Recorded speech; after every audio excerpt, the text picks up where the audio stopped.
Andy Devine was stabbed through roof of mouth with a stick and died a strange death. Andy Devine, born Andrew Vabra Devine on October 7, 1905, in Flagstaff, Arizona, became one of Hollywood's most beloved character actors, known for his unique, raspy voice and larger-than-life personality. His voice, which was the result of a childhood accident, became one of his most distinctive traits and a defining characteristic of his acting persona. Standing at 61 with a portly frame, Devine often portrayed friendly, bumbling sidekicks in westerns and comedies. Despite the limitations his voice might have presented to other actors, he managed to turn it into his signature, creating a successful career spanning over 4 decades. Andy Devine grew up in a large family of Irish descent. His father, Thomas Devine, was a hotel owner, and the family moved to Kingman, Arizona, where young Andy spent much of his formative years. Growing up in a small-town environment, Devine learned to ride horses and developed an early love for the outdoors and athletics. He played football in high school and later earned a spot on the football team at Santa Clara University. His athletic abilities and his stature led him to consider a career in sports, but fate had a different plan for him. While playing football as a young man, Devine had a near-fatal accident that damaged his vocal cords. This injury left him with the high-pitched, scratchy voice that would later become his trademark in Hollywood. At first, he feared that the accident might end his chances at a career in entertainment, but it eventually became the feature that set him apart from other actors. Devine's entry into the entertainment world came somewhat serendipitously. He initially moved to Hollywood to pursue a career in law but soon found himself gravitating toward acting after being encouraged by friends. His first film appearance was in 1926, though it was an uncredited role. By the late 1920s and early 1930s, Devine started landing more prominent roles, particularly in westerns, a genre that would come to define his career. His big break came when he was cast in the film The Spirit of Notre Dame, 1931, a tribute to college football.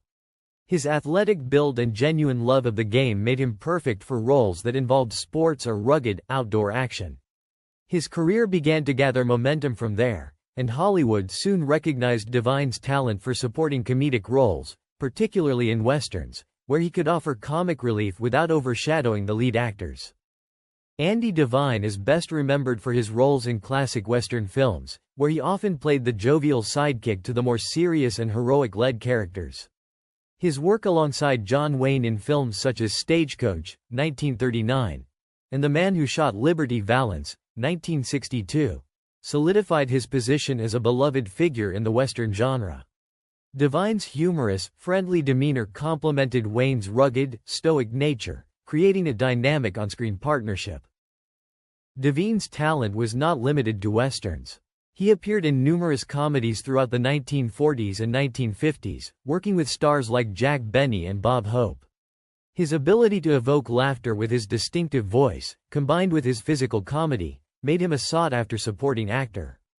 Audiences loved his everyman appeal, and his characters, often portrayed as clumsy or bumbling, were always endearing. In the 1950s, as television became the dominant medium in entertainment, Devine transitioned to the small screen. One of his most notable television roles was as the host of the children's program Andy's Gang, which aired from 1955 to 1960. The show featured Devine interacting with a cast of puppets and children, showcasing his ability to entertain younger audiences. His warmth, humor, and approachable personality made him a beloved figure in family entertainment. Devine also made frequent guest appearances on popular TV shows of the era, including The Adventures of Wild Bill Hickok, where he played the loyal sidekick Jingles P. Jones, a role that perfectly suited his talents. His work on television introduced him to a new generation of fans and further cemented his status as an iconic figure in American entertainment. As his career progressed into the 1960s and 1970s, Andy Devine continued to make appearances in both films and television, though his roles became less frequent. Nevertheless, he remained a familiar and cherished figure in Hollywood. His final film appearance was in Myra Breckenridge, 1970, a controversial satirical comedy. Though the film itself was not well received, Devine's performance was praised, and it marked the end of a long and illustrious career in show business. In addition to his live-action work, Devine also contributed his distinctive voice to animated projects. One of his most notable voice roles was as Friar Tuck in Disney's animated classic Robin Hood, 1973, where his familiar rasp was perfect for the kind-hearted and jovial character. His high-pitched gravelly voice was the result of a childhood accident. While running with a stick, some accounts say a curtain rod, in his mouth, he tripped and fell, ramming the stick through the roof of his mouth. For almost a year, he was unable to speak at all. When he did get his voice back, at length, it had the wheezing, almost duo-toned quality that would ultimately make him a star. Another account of his throat injury says he was sliding down the banister in his father's hotel and somehow damaged his throat.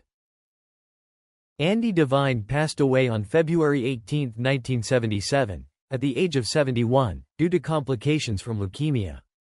His death marked the end of an era for many fans who had grown up watching him in films and on television. Devine left behind a legacy as one of Hollywood's most memorable character actors, a man who turned what could have been a career-ending disability into a signature trait that made him a star.